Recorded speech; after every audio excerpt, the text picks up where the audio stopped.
Margaret from Heidi and Lana, and today I'm going to show you how to do a knit two together through the back loop.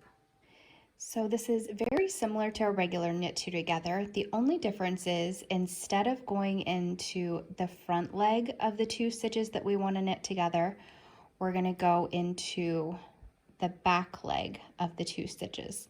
So you'll just take your right needle tip, insert it into the back leg of the two stitches that you want to knit together, wrap your yarn, pull it through, and then slide the old stitches off.